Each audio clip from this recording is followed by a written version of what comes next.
Hey, family. Happy Thursday. Hope y'all ready for this conversation. I think they're ready. They sound ready. Nothing sound ready. They Ooh. do. Before we even get far into this, let me go ahead and put it out there now. Tonight is the Bible study. Hmm. Gotta drop the link. Right. Because we be forgetting. To That's tell true. y'all, we be forgetting, child. We be doing That's better in so true. 2026. So tonight we're having our bi-weekly Bible study session. So really excited about that. Um uh la- 2 weeks ago, it's so funny because I keep wanting to say last week. Last week I definitely was not on the Bible study. We didn't even have it. Your girl was living her best life. Okay. That's why I'm giving 10 today. Um, but our Bible study was it's been so powerful. And it is for men and women. So let me start there, men and women. Um, and so nevertheless, we will be having it tonight. And so we would love, love, love for you to join us. I'm going to make sure that I drop the link in this video. So if you're like, well, how I get it, how I get the details, don't worry, child. I'm going to drop the link. All right, shoot us a DM if you Hmm. don't see it, and we definitely will send you over the information so you can get signed up, and Hmm. you can join us tonight on Google Meet and Hmm. join our family, our community. So if you know that this is a season that you have been wanting to cultivate your relationship with God and really just learn more about His heart and not just what's in His hands all the time, like y'all be doing to men, then I would recommend. We want to see you tonight. So come and join us. The end. I'm complete. Hey, Jer. What's up? What's up? It's good to be back. The last few episodes have been have been really fun to explore. We got Yeah. a lot of views and a lot of responses from yesterday's reel posted, which is really cool. And I think just bringing forth light of what I think people are coming into the revelation of, which is really beautiful, and seeing things as God has intended. And yeah, man, it's exciting. I love it. Bible study's lit too. Make sure y'all come and join. It's a fun time. Hmm. So I want to tap into something. I've been having a really great morning, actually. Really great morning. And it is very closely aligned to the reel that dropped this week. Hmm. Um, and just our conversations around just relationships and sex and intimacy and conversations and connection. And so this morning in my prayer time, um God like really healed the way that I saw, for me, my relationship with money, Mm. and really changed the way that I saw it. And it was crazy because I'm reading 100 Days of Believing Bigger for like the fifth year in a row. Okay. I read the same one every 100 days to see, child, have you grown or not? Hmm. And so, but I always get something new.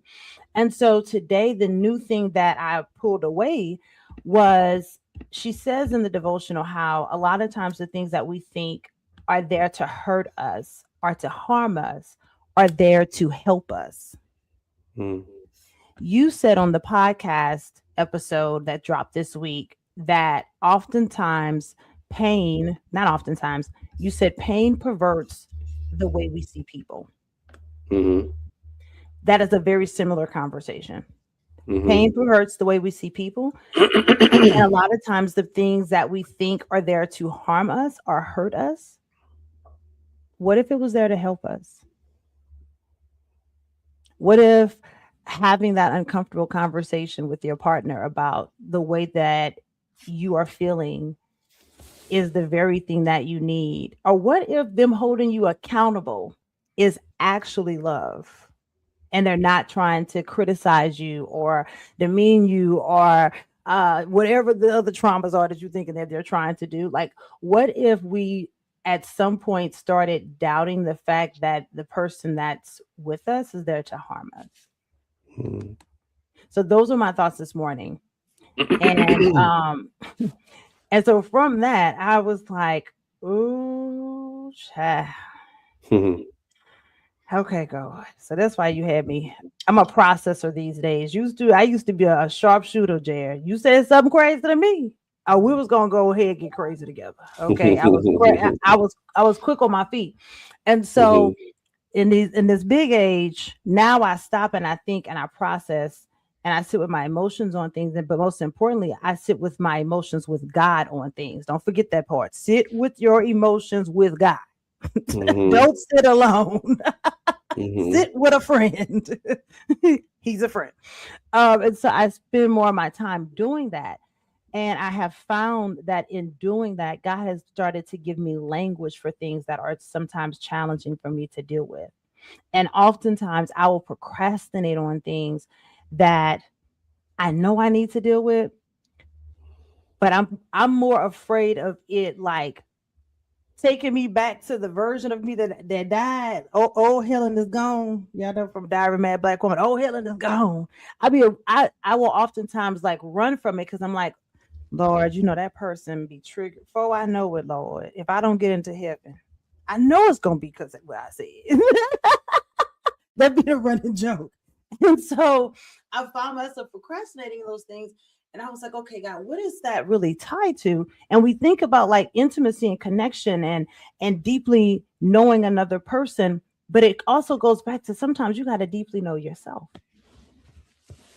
and really deeply know like where are things coming from for you, and then how to communicate that in a way that the other person can either partner with you with it, walk with you until you get it together, like whatever that looks like. And so I think that today's conversation, we should definitely be able to. We started on this on the podcast, but sometimes I don't know if we came all out. And those things are just questions and conversations of like, how do we start having hard conversations that are going to create long lasting connection?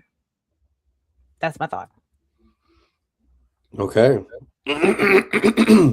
That's a great introduction. So, what do you think is the process of being able to create hard conversations? What's the ecosystem of that? Ask me that one more time. So, if you want to dive into how do we create hard conversations, right? Like, what needs to be formed for hard conversations to be had? What's the ingredients? Mm. So the ingredients for me, I'm gonna speak for me because it's me. And if y'all agree, just put some fire in the chat if I'm not the only person sitting on the bench. So um it's all in like the response, like the anticipated response. So in sales, we're taught like not to anticipate the sale, right? Like don't talk yourself out of it. So sometimes you think about how the other person is going to respond, or there may be times where I don't think the other person's going to have a crazy response, and then they do, and then because I wasn't ready for the response, if it's aggressive, then that is an ingredient that makes it a hard conversation. um Another hard conversation ingredients is when I've identified that I didn't create proper structure on something before I started building on top of it. So like if there's a change in the agreement, instead of me saying like, okay, yeah, we verbally agreed on this, but now we need let's put this in writing. Like let's put this on paper. And we just make this emotional agreement about something. And then because there's not an accountability held back to that, like even if it's just verbal, right? Hey, I'm gonna show up at 5. Cool. But then you get here at 5:30.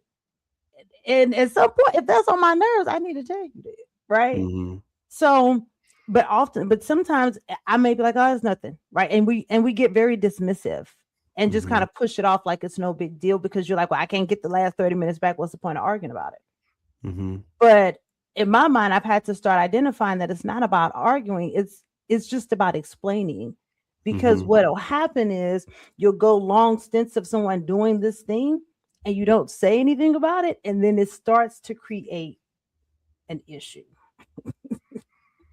So if it's an aggressive response, if I start feeling like, dang, you should have thought about that sooner.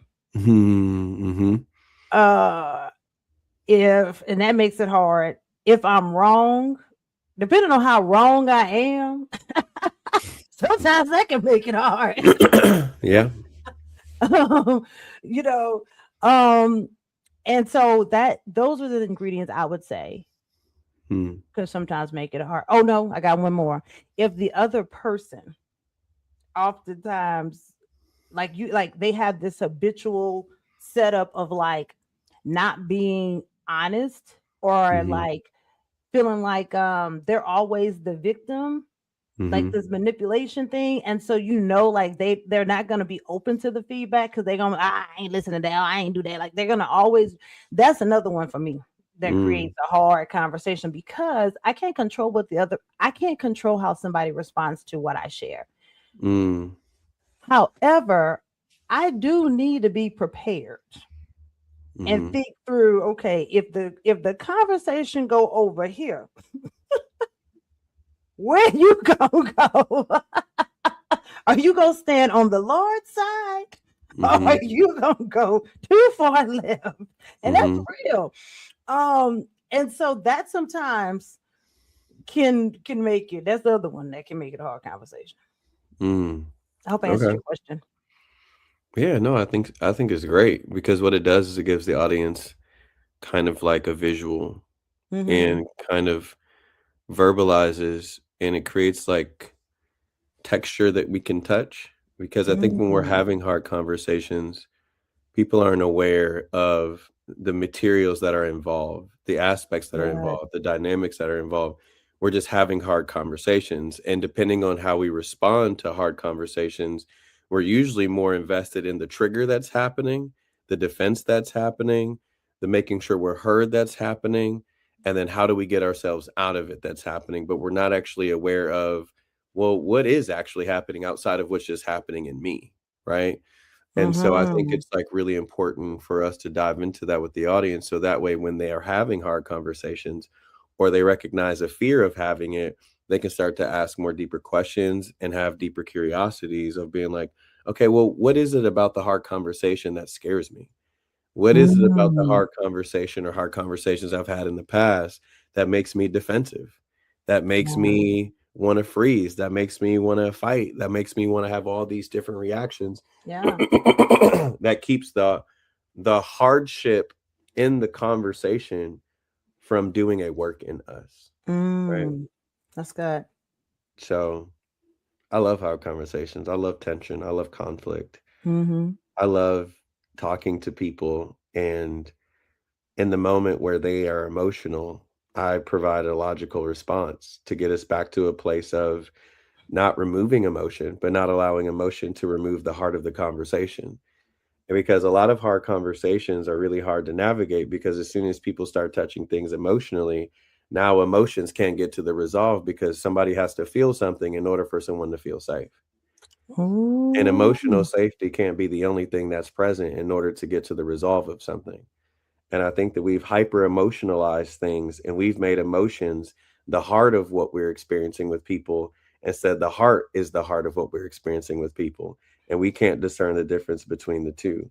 So we can't get to the heart because we're too stuck in the emotions, right? And Mhm. that's why we can't navigate hard conversations. As soon as emotions come out, well, I heard your tone and your tone means this. And I'm like, but are you sure that that's what my tone means? And I understand it's how it's made you feel, but Yeah. do I have the space to communicate to you what my tone means to me? Or do Yeah. you get to be the decider of my tone? And Mm. so now we can't navigate anything of what's really going on in the heart because we can't even get past the surface aspects of expressing ourselves because we express uniquely, we express differently. So if your expression is different to how I receive information, then I've already shut myself down. I can't even hear you because you Yeah. talk in a way that reminds me of like a mom or dad or someone who used to speak to me in a way that didn't make me feel loved or Yeah. didn't make me feel heard. So I've already Mhm. assumed, I've already made the decision. My heart is shut down because you're familiar to something that brought pain to me. Mm. And so once again, like you said, because we're filled with pain and because now that's the filter that we're seeing things from, now I can't see clearly. I'm so sorry. I'm gonna get it out. Well, you want to go on mute? Mm-mm. Now he go get it out in the open. That thing was in there. Lord, help It's him. out now. I got it. I built this Hallelujah, slide through. We're set free now. I've been working out lately, and Come so on, working out a lot of lately. detoxing, and my body's Yeah, doing stuff where I was like, "Oh, so we do this now. This is different." So forgive me, but you're fine. You're fine. going back to that moment is like when we get triggered, we get to make a decision. We can Mm-hmm. allow drought to come in. We can allow a wall to be established. Mm-hmm. We can allow space to be created, Mm-hmm. and we can allow a disconnection to happen. Mm-hmm. Or we can acknowledge the trigger, we can be aware that it's there, and then we can also say, well, can the trigger be present while also being present in the conversation? Okay, I'm gonna pause right there, and it is off topic. Did you hit go live on your Instagram? Uh, I didn't. I didn't. I I just didn't either. realized it, so I I didn't just either. did. I didn't either. Okay, I no didn't worries. either. No It looks worries. No worries. it looks like it's got everything in there though, which is great. Oh Okay, wait. perfect. Oh wait, Perfect. no, it doesn't. No, it's okay. Don't worry about Sorry, y'all. This is what happens when Lauren goes on vacation. it. I know what. Okay, I'm sorry. I'm back into the conversation. Come on, we can have hard conversation. Yeah, it's all good. It's all good. I love it. I just realized, and I was like, "Oh wait, I didn't hit the button." Okay, praise the Mm-hmm. Lord. Sorry, Instagram Mm-hmm. family. No, you good. We Y'all all can catch good. replay. See our humanity. Okay, I but love it. bring me back where we were though, Jared, because I got lost when I realized. Yeah. So uh what I was saying is that whenever like we were discussing how do we navigate Mm-hmm. hard conversations? What Mm-hmm. are the ingredients necessary to successfully navigate hard conversations? Now, remember, we're talking about sex, but we're building a framework. I promise Correct. this all connects. Oh, Okay. I was paying attention to how he's putting the house together because Yeah. he's done with his cost of We gotta goods, how start with much the the foundation. materials cost. Come We on, sir. got it. Talk that Okay. talk. Talk I'm that talk, Jared. I'm gonna. You're so funny. I'm gonna I'm gonna paint this picture, then we're gonna go back to the foundation building. Come on, let's do it. Sex is the expression. Mm-hmm. It is not a foundation. Mm-hmm. Sex Mm. is an expression. It's not a foundation. And because we've made sex the foundation instead of an expression, this is why we create droughts. And this is why we put so much expectation on demand on a place that is being inappropriately conveyed because it's not in its right design in the relationship. Okay? Mm. Come on. We're Talk that building the talk. foundation. Come on. So hard conversations. Mm-hmm. When when we can sit in the trigger that is happening when a hard conversation shows up, Mm-hmm. and we can learn to have capacity for the trigger and the hard conversation, this is how we allow ourselves to be present and to remain invested in both sides of the experience, because my trigger no longer has the power to remove your experience from mine.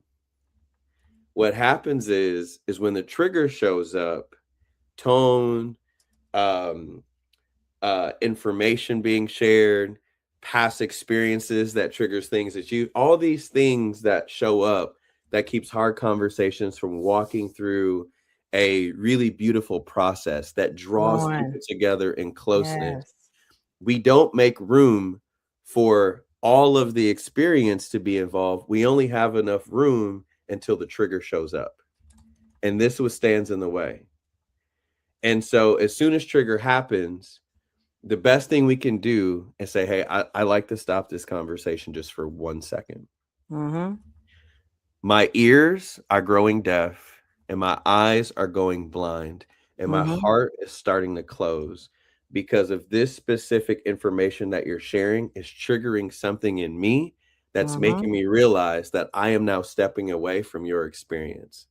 So let's do one or two things. I want to tell you about what's triggering me, where I think it's coming from, or I also want to tell you I don't know where it's coming from. Can we take a Mm-hmm. moment to pray so I can get myself back open to hearing your experience? Now, Mm. happened, that was called intimacy. Come on. Intimacy is not just knowing what happened to you. Intimacy is letting someone in when something is happening to you. It's not just past tense information. A person is not like a archive of all this data of you. A Mm-hmm. person gets to be in the live raw form as you are becoming and being and existing in a moment, and you're letting them into the present thing that's happening to their heart and happening on the inside, and you're allowing them to partner with you in the present moment of what you're experiencing. Mm-hmm. Now what happens is there's vulnerability. When Yeah. vulnerability happens, it naturally creates a safe place because our response to the vulnerability is what allows a person to continue to collaborate with them. So now I'm collaborating. Now I'm shutting down, but I'm not shutting you out. And we have to learn how to shut down without shutting you out, because we think to shut down, I have to shut you out. And we can shut down without shutting people out because we have Ooh. capacity for more than just the shutdown. Something I said in previous years that I always probably bring up on every other podcast or anytime I talk. Mm-hmm. Just because pain is present doesn't mean that love has left the room. And we Come think on. whenever fear and pain shows up, love is nowhere to be found. We think that joy is no longer to be found. We have this finite understanding where we think because something happening to us that brings forth pain or that brings forth something that disconnects us from something, then love can't be here because this is happening to me. Joy Mm-hmm. can't be here because this is happening to me. Mm-hmm. Well, I would go on to say, I saw it happening to Jesus in all 33 years of his life, and he never talked about love or joy leaving him. Correct. I'm This man was on the cross. Talk about a traumatic experience. The people who you came to bring closeness into, this is God in the flesh. I Mm-hmm. became you so I can show you who I am. You can touch me, feel me. I'm the God that wants to be so close to you that I put on your skin so you can now finally understand me. And Yeah. their response is, sentence him to death. Talk about betrayal when the other person has come with so much vulnerability. I just want intimacy with you. And it Yeah. revealed how callous our hearts was. It revealed how insignificant we felt in ourselves. It revealed how defensive we were. That when it revealed that we were adequate in and of our own understanding, we were already condemning ourselves and God wasn't condemning us.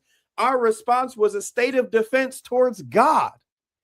I would rather crucify my God than to live in the light that I'm living in my own condemnation. So we didn't want to mutually respond to mutual intimacy with God. So we hung him on a tree because his love revealed the lack of love in us. Mm. And then while he's hanging on the tree, did you see bitterness pop up? Did you see God's guard go up? Did you see the triggers that was happening in him start to come out? What came Mm-hmm. out of his mouth, Lauren? Forgive them, Forgive for them. they know not what they do. Jesus was being triggered that the people that he came for was literally turned against him, that the people that he called his sons and daughters just became his enemies and oppressors. And while he's speaking to them, he's not letting what's happened determine where love is found. Mm. Say that last part again. Somebody in the back need to hear. Say it again. Come on. He's not letting what is happening to him determine where love is found. And let's put a pin right there because that is where people struggle the most. That's where they They struggle the think most. that it is in the performance. And Yep. if you're not pleased with me, Mm-hmm. then now you don't love me. I am at risk of losing your love. Mm-hmm. And my mom and I actually had this conversation today. And I was sharing with her just the power of setting really great boundaries and Mm-hmm. being able to really, you know, time is a non-refundable investment. It is the only investment that you can't, there's no refund. Once it's Mm-hmm. spent, it's spent. And Mm-hmm. so we only have so much time on this earth. And so when we negotiate with things that are truly a non-negotiable for us, now it puts us in a space where we're in prison to people, Mm-hmm. because now we're trying to please you because we don't want you hurt if we say Mm-hmm. no. But Mm-hmm. pleasing you should not include abandoning me. Mm-hmm. And Mm-hmm. we were having this conversation, and I'm like, we, you know, we grew up seeing people who were celebrated for neglecting their own emotions and their own feelings. Correct. That's Correct. we would say, oh, they're humble, they're, they're this or that. And Mm-hmm. I'm really not. If Yeah. anything, I'm performing, I'm either paying for your love, performing Mm-hmm. for your love, but Mm-hmm. quite honestly, I don't have your love at all. And I said this to my mom. I said, Mom, people that get upset about a boundary you set are the people that were benefiting from you not knowing who you were. They Mm. benefit from you not setting the bound. That's why they're mad. A person who respects boundaries and who loves you, they don't love you because of what you do for them. They love you Mm. because you're you. Mm. And when you can't love people for just who they are, they have to be doing something in order for you to love them, then you don't love them Mm. because you're leeching them, or you like Mm. what they do for you, but it's not true love.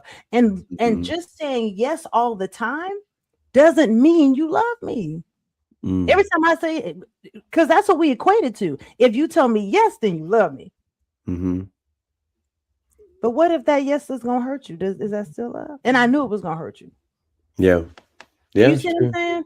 So when we Yeah. think about what you're doing for us, is you're setting us up first to look at what, and Jeremy says this every week, I only do what I see the Father doing. But you Mm-hmm. first have to bring to light, what was the Father doing? Even when they were doing wrong, he was, Mm-hmm. do your worst, but I'll never do mine. He Mm-hmm. was, forgive them, for they know not what they do. He wasn't fighting Mm-hmm. fire with fire. He could have got down off that cross. He Mm-hmm. could have never got on it. I mean, Mm-hmm.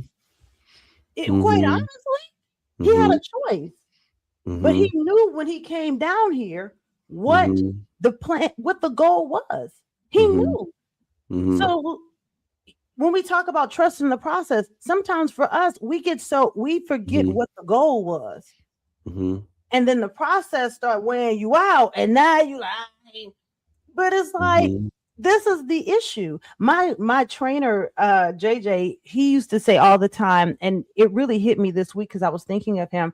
And he said the enemy is after your routine, Mm-hmm. because it's the habitual things that we do.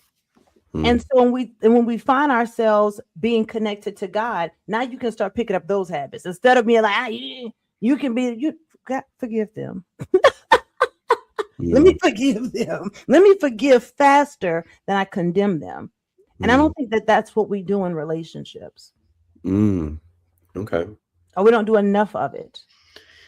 Well, I would go on to say and add to that to say that I think that loving a person is seeing them as God sees them. Come on. Because if I'm seeing you from my own lens, Mm-hmm. then I could be seeing you from my image being the standard of yours. And That's the good. only image that a human being was made to reflect from is God's, as I posted in the video yesterday. Mm-hmm. And if I don't see a person from that said image, then I don't really see them. Yeah.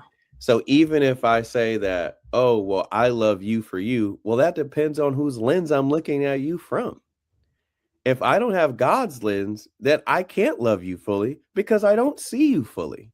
Yeah. And God is the only person that can reveal you to me. You can't even reveal you to me.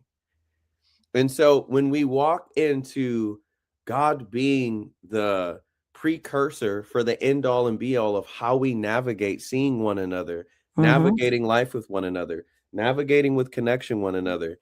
We get into these places where I always say, it's a new phrase that I've coined with God, is God, I don't want an adult like heart. I pray that you will protect my childlike heart. Oh, that's And so when we start walking in relationship, we start having adult like hearts and we start walking in our own understanding. And just because we've been like walking with God for a little bit, we don't walk with God with how to navigate things. We think that our discernment becomes God. Well, I'm discerning this, so this is why I decided. You didn't talk to God about that. Your discernment is not God. Your discernment is not the voice of God. Your yeah, discernment, just because you have a feeling and an instinct, I'm not saying that God can't discern things from you, but we should always be testing what we discern with God. yeah. And so we've made conclusions about things that we haven't even ironed out with God and wonder why we can't have hard conversations. Well, this is also why it makes it hard to enjoy. So let's go back here. That leads into why it makes it hard to enjoy sex with the partner. Because when we can't have the conversation, then disconnection is present. Mm, So we can't even enjoy the act of, because what did you call it earlier? You said it's not the foundation. You said it was kicked off. it's the expression. Is the expression. It's not the foundation. Yeah. Yeah. So it affects it affects the expression. And we pervert its design because we need the foundation, because for a lot of us, it's the only place where we actually know how to be vulnerable. Mm. Or we think we know how to be vulnerable. We think nakedness is us being vulnerable. Because I got naked with you and because you entered my body, this is me being vulnerable. But if the rest of you have closed off, if the rest of you have walled, then you're not expressing vulnerability, you're expressing objectivity. Let me say that one more time. If you, in your nakedness, if your sexuality is the only place of expressing vulnerability, then you are not living in true vulnerability. You have lived in objectivity, which means my body is the object that I am using to mask everything else that I'm hiding myself from. Baby, shut alive right now. Just gonna hit the share button. Cause see, somebody on your page who lurking need to catch this spirit right here. Jer, like what? Baby, if y'all don't ever shut on live to hurt quit fast. Listen, Baby, this thing is good. right? Listen, listen. And if y'all see me with my head down, for those of you who just joined and it's your first time with me, baby, it's because I'm taking notes. Listen, ladies, listen, take a note. Yeah. So Listen. you can learn. Listen, I'm trying to tell you, man, it's one of those things that we haven't learned. And what's sad is like nobody has taught us anywhere. No, We've learned no. about the biology, but we have not learned about design. And biology is not the design of sex. It's not the same. Yeah, It's not wait, the Jed, wait, I same. can't. You just take me too quick. I can't, Jed. I done got a whiplash. What? It's not the design, sir. Yeah.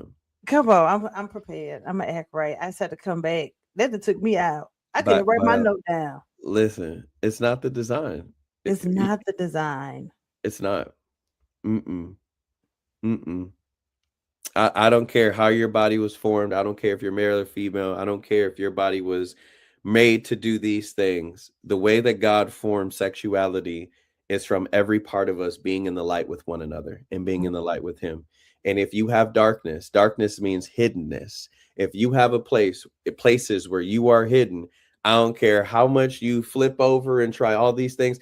I would honestly say that most people, and this is just my opinion, Go ahead. I would say that most people who are into the extremism of sexual exploration are people who are the most bound and hidden in every other part of their human experience. Oh! And if I think back over my life and my seasons, They're and the my most disconnected seasons, for themselves. I can remember being that. Yeah. I can remember being that, Yeah. and not really a person feeling like because we were in this sexual act, them feeling like okay, we must be connected. Mm-hmm. They were the furthest from me. I'm just being honest. And they were the furthest from me. You know me. A- And I was the most hidden, the Mhm. absolute most hidden. And then even in the seasons where I started to like start to come out and be more vulnerable and more connected to God and connected even to self and just even expressing it, right? I Mhm. found that when I would try to it was so interesting because I went through this season of like loving the avoidant. Mhm. And and so it was like the more I wanted to get close to that person, the more they were shut off. They were avoidant. And so it was always this almost moment. You know, we were almost close. We were Mhm. almost and but almost doesn't count. And Mhm. so almost doesn't count. Yeah. And so I knew that like my heart would not be safe with that person Mm. because they weren't safe with themselves. Like they didn't Yeah. have it for themselves. So it's like okay, wait. Yeah. Well, when do you get like when does someone get to love you fully? And I've heard women say this the most, and that is I never felt like I had all of him.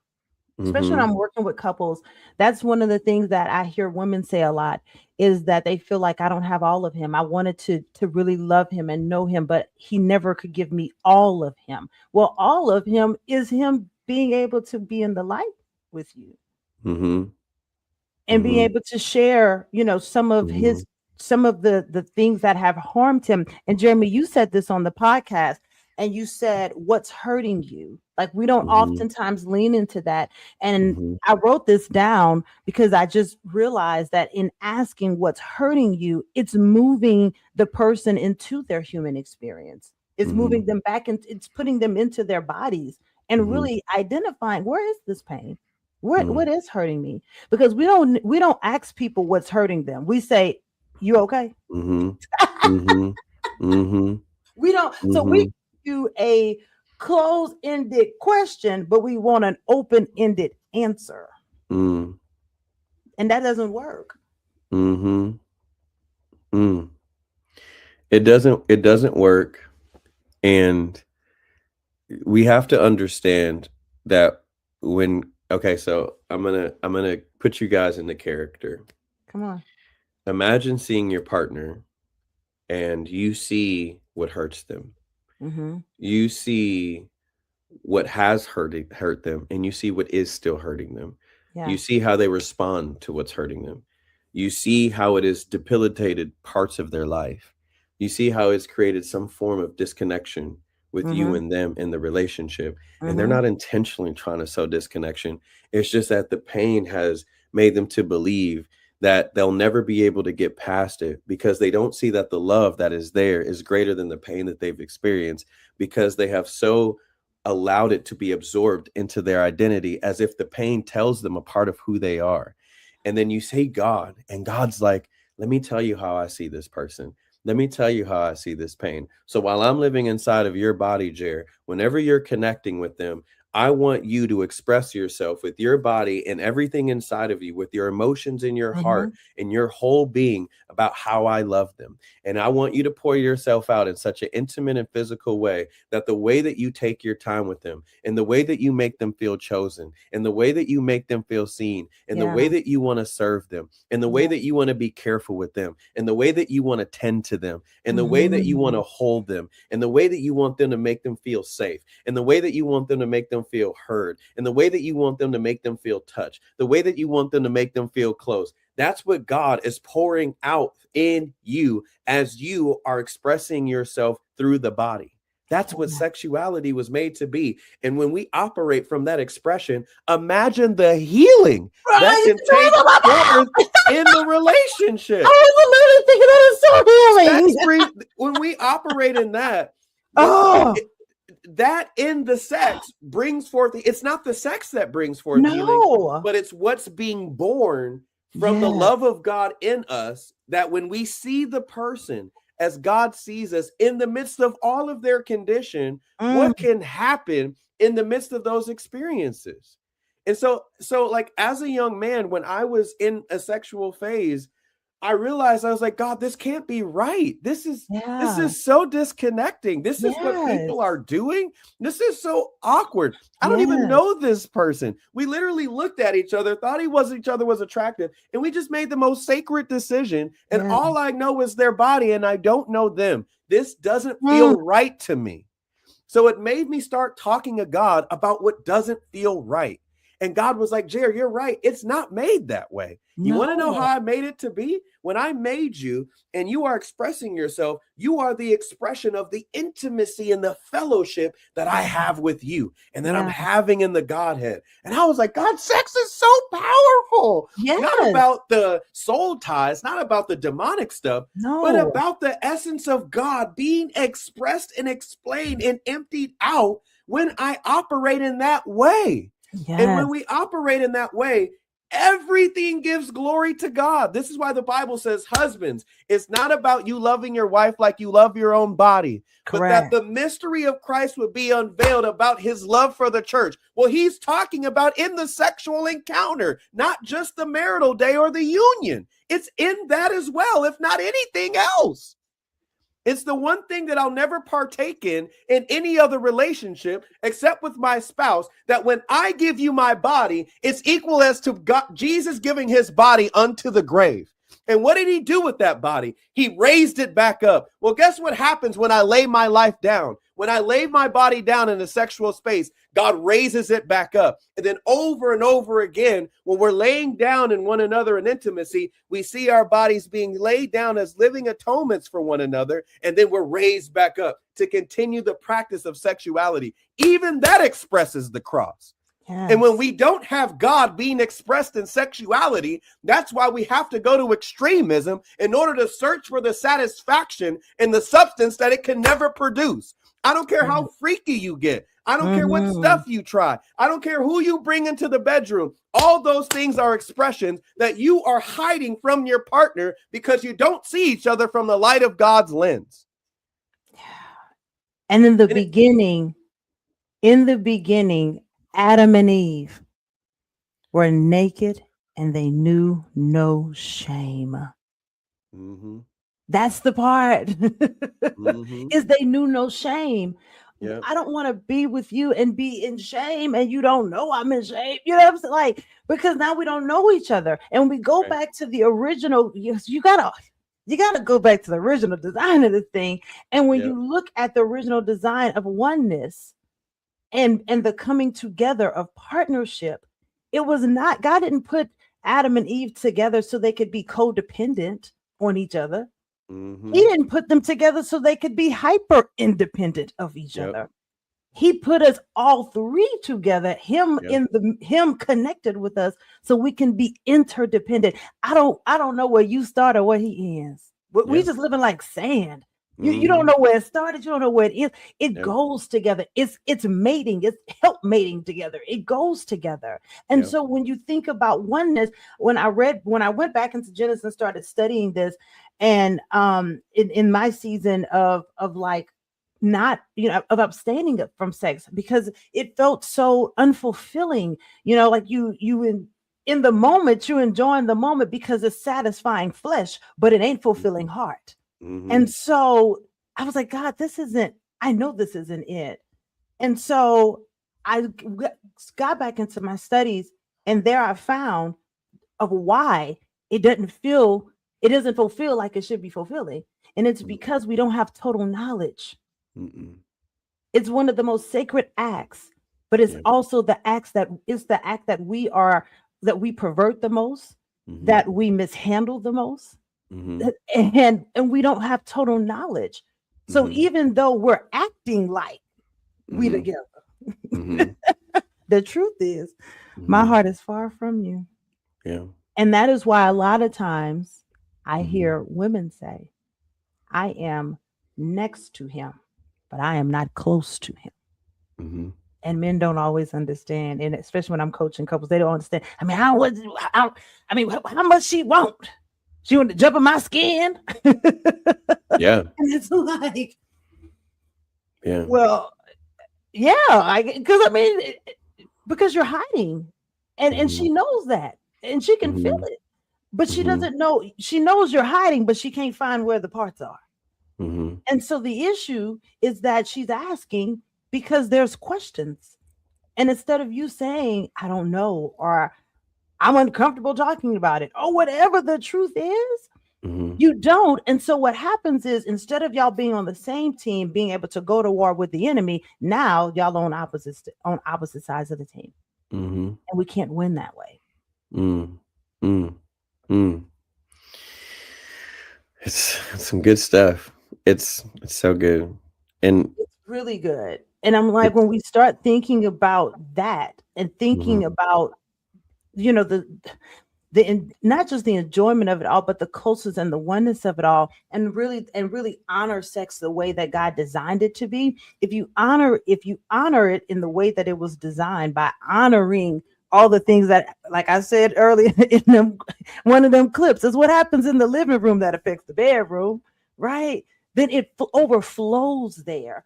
But oftentimes we want to make sex an obligation, and we want to use it as the weapon or the measuring stick, if anything, that defines your connection to me. So if we're not having sex, I don't like it. Like these are conversations I've had with men who are in sexless marriages. And they're like, she don't want me to touch her, and she don't, every time I try to do this, she and I'm like, she don't feel safe. It's something hidden. And until we get to the root, you'll never get what you want. So even in the moments when they do engage, it's still disconnected. And so then you still mad. And it's like, well, I gave you what you wanted, child. This is conversations that people are struggling with. I think that I'm going to challenge you on something. Come on. It's going to be fun. We're having challenging conversations. I don't think the origin is in the living room. I think the origin is in the prayer room. Ooh,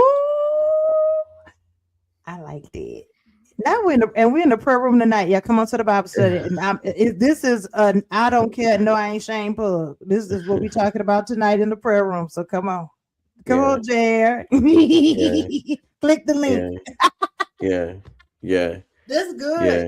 And you ain't lying. Come on, I'm with you when you're right. Yeah, it's when we go and we sit with the Father. Come on. And we see one another, both in humility, both in weakness, both in need of Him, both in dependency of Him, both of our hearts crying out. That is the only place where all of us can be found equal and in the same place with one another. In the living room doesn't mean that I'm fully present. Yeah. But in the prayer room, all of me comes out when the Spirit is there, because the Bible says wherever the Spirit of the Lord is, there is liberty. Well, the liberty created, the freedom for all of myself become born before the Lord. We're both in our nakedness. And the reason why people don't have beautiful sex together is because they're not praying together. And if they are praying together, they're praying about the earthly things in their life instead of beholding God. Yeah. And when you behold God together and you see your spouse literally being in the adoption of the Spirit, longing for the one that she was made for, and then she looks at you and you're longing for the one that you were made for, guess what happened? She's in her feminine and I'm in my masculine. That's where it's defined from. When I see you crying out to Abba,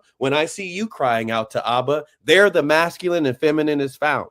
But this is why it's creating disconnection. When we're in the living room with no prayer room, then when I look into the kitchen, why are you not there? So the living room can create disconnection. So you deserve to go into that space. But I get to stay on this couch, because that's how we're defining masculine and feminine. And then if we're doing roles, you're doing something independently, I'm doing something independently, and we're not in togetherness in anything that we're role playing in, and then expect to get naked and expect us to feel a union in something when we're both just taking care of things independently in a space.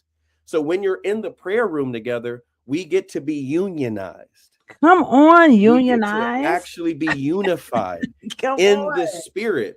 And when we're unified in the Spirit overwhelms everything in the earthly life that can create disconnection in the sexual place. Yeah.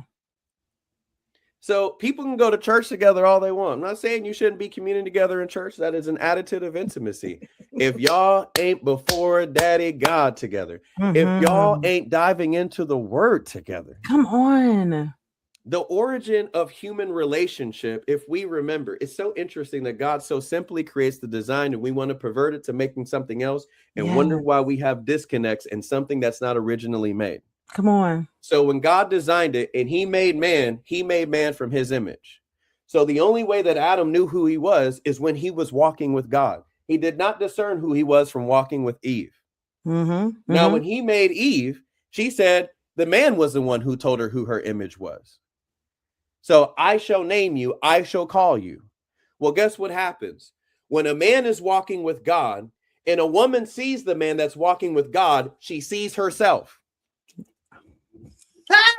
Boy, I'm about to let's go. Let's go. Oh, I heard that. Let's go. Oh, and let's come on, Jer. Okay, let's go. Stress me out. So when she sees the man in his masculinity, well, what is his masculinity? That he is beholding the Father. You want to know why Jesus drew everybody in the way that he had so much light and so much favor? Is because in his masculinity, he was beholding the design of which and which he was made in the flesh. That he was beholding the Father, and there all of his perfection and completion of how he was made was found. That's why he can look at women and women would go to him instead of the disciples, because he was the only one beholding from his design. The disciples were beholding from a work in and of themselves. That's why they couldn't produce anything. But when they saw Jesus, they saw a man beholding Father. He's the one that knows who he is because he knows who the Father is. And if he knows who the Father is, then there is something in him that I need. And I see myself through the image of the Son who's looking at the Father. So women have been in relationships and wonder why they don't have intimacy, because they're looking at men that are looking at the world to determine who they are. And the world can't tell them that.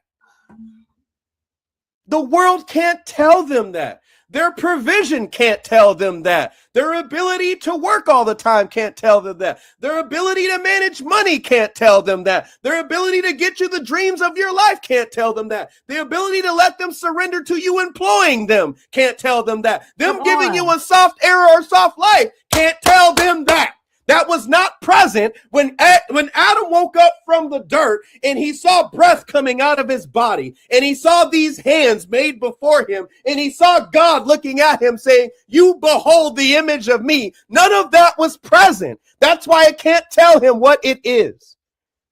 And so men are allowing themselves to submit to something that can't tell them what they are. So the only way that they can feel masculine is when they pull their pants down to offer their body, because only the sacrifice is the only thing that they think can tell them what they are. And they weren't even made from that.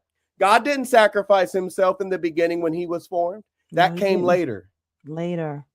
So we're even defining men, the way you lay yourself down for us. No, a man is determined by the way that he rests. And who he's rested in. Say that one more time. A man is determined by how he rests and who he's rested in. Yes. I am not rushed. I am not obligated. I am not moved. I am not seasoned by the things happening in the world or in my life. I am only moved. I am only pressed. I am only motivated. I am only initiated. I can only be drawn unto a thing unless I see the Father doing it. That's masculinity in its fullness. And we have perverted men to be that onto everybody else except God. And wonder why the sex has to be so extreme, or the sex is in such a drought, and wonder why we can't fix it. Because we don't even know what we are. We don't even know what we came from. So we're just coming up with all these definitions. Well, this has to be it. Let's go to counseling because we don't know what we're supposed to be. So somebody has to put these pieces together, and you don't go to God, who you're the author and creator and image of. So when we do that, a woman starts looking at what she was made from when she sees a man, when he's looking at who he was born to. And when that connection is made, the living room only has power in it because you've been sitting in the prayer room. Come on. And most people, when they pray, they're desperate. And when you pray, you don't pray for desperation. You're praying for beholding because you have already received the fullness of him. And even for those who are praying, they may have a little bit of consistency. They may have a little bit of like little thing that falls out of the faucet, but it ain't like the flow when it's in fullness. Because even when they're praying together, they're thinking about an earthly life that God can bless. And so every season is a season. And then I'm like, there is no seasons. I am forever tied to the eternityness of God's life overflowing. I don't have drought in my life. There is never a season of wilderness. There is never a season where God goes silent. There's never a season where he's not caring for me. So all these people depicting their seasons lets me know that if you are in the prayer room, it ain't the one and only God you're talking to. You're talking to the God of understanding, which still slows down the flow of abundance and intimacy. So in order for us to do this right, Lauren, if we were to teach something, we got to strip everybody down as if you know nothing. Yeah. That's the only way you can fix the drought, because there's too many divots of weeds and people that are causing all these droughts, and you just got droughts everywhere. Yeah. Well, if he would just know, baby, that ain't it. There's so many more. There's hundreds of droughts in both of y'all. So what's happening is God wants to show us what it means to be human.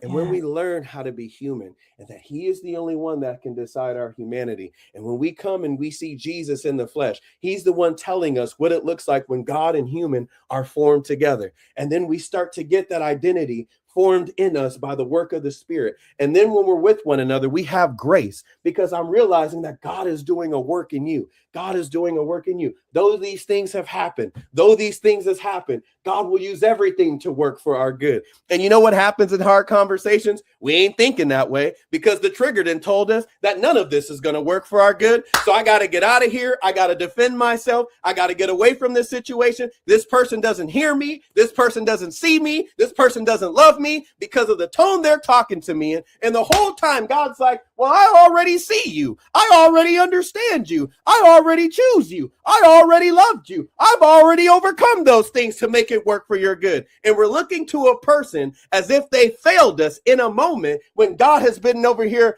fulfilling all the things that we need at the same time. That's how you overcome the trigger in hard conversations. When you see God being what you need in the midst of the hard conversation, then I can flow in the space with the other person. That's how you walk it. That's how you stay in the river that always flows. That's how you stay with the bread that never causes you to be hungry. That's how you drink from the water that you'll never thirst anymore. See, we're in relationships and we like want to die to high achievement and put it in God's name only to get in marriage. And then we're back to achieving again. Yeah. We say we want to abstain till marriage. I ain't giving nobody this or whatever, only to get married and still have worldly sex and still have worldly intimacy. Yeah. So what have you abstained for? And still not know the person. It's all still perverted. Yeah. You waited to marry perversion. I don't want to date perversion no more, but I'm going to marry it though. Make that make sense. That's not abstinence. No. But you know why? Because we're so consumed with the act. We're so consumed with the performance. Yeah. That, man, we haven't even touched the surface on the context. And that is why we have not. That is why God was so strategic in telling us that we should be, we really should think properly.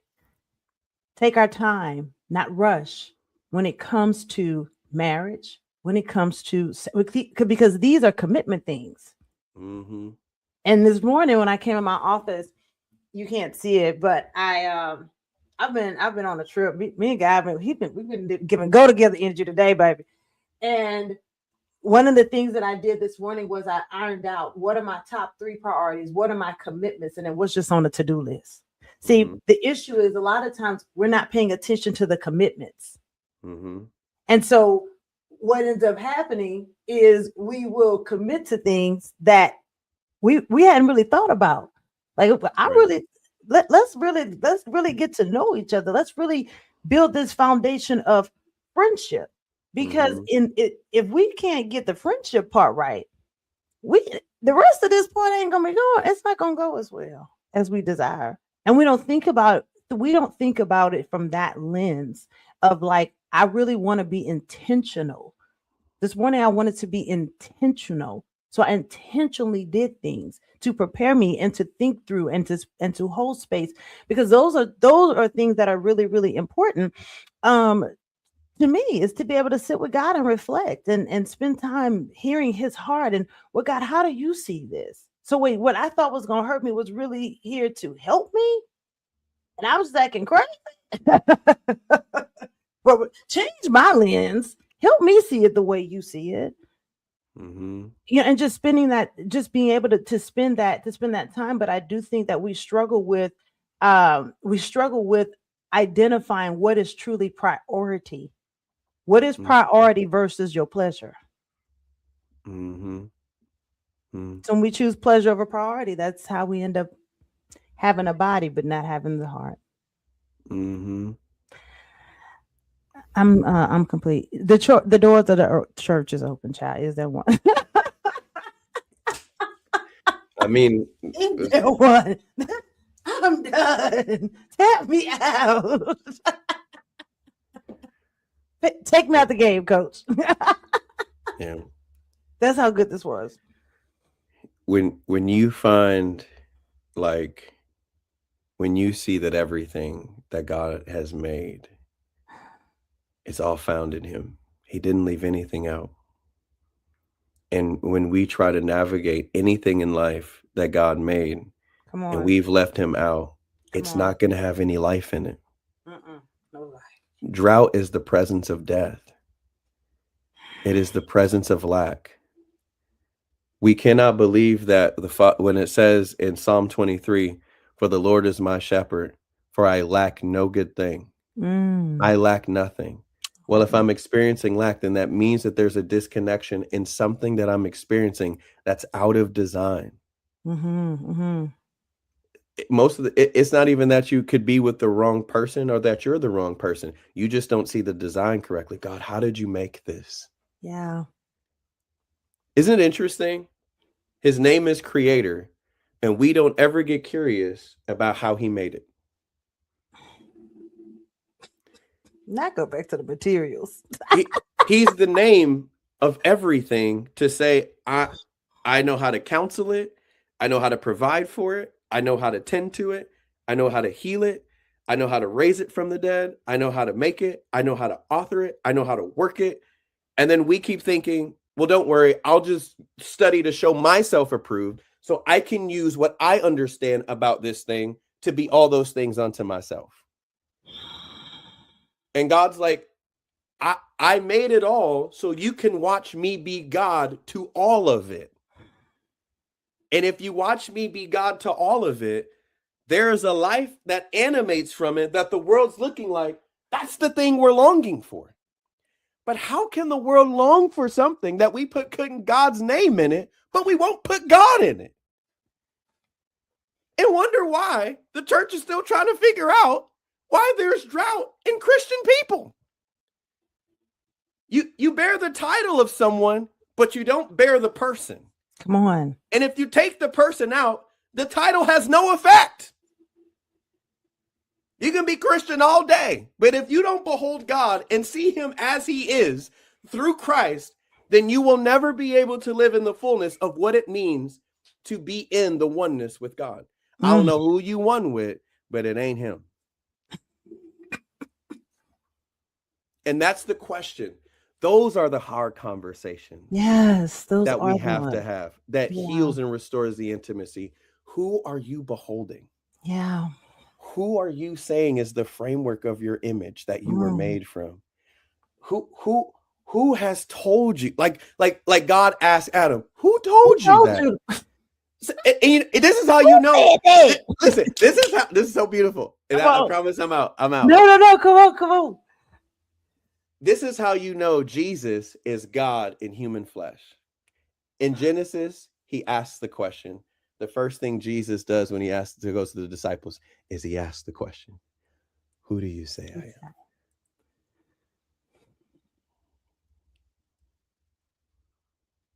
And you know why God does that? He does that to provoke awareness, to see if we will be honest with him, to see if we really know him. Some say, come on. if I say, God, I don't know, and then I will respond and say, well, who do you say you are, God? You see the laboring? Some say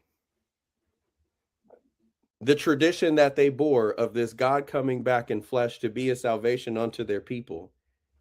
Some say. I haven't been interacting with him. I've been interacting with the talk about him. And most people, their faith is deriving for the gossip of God, but not God himself. Mm-hmm. And if you're living from the gossip of faith, then there's no wonder why you can't live in the flow of intimacy. Mm.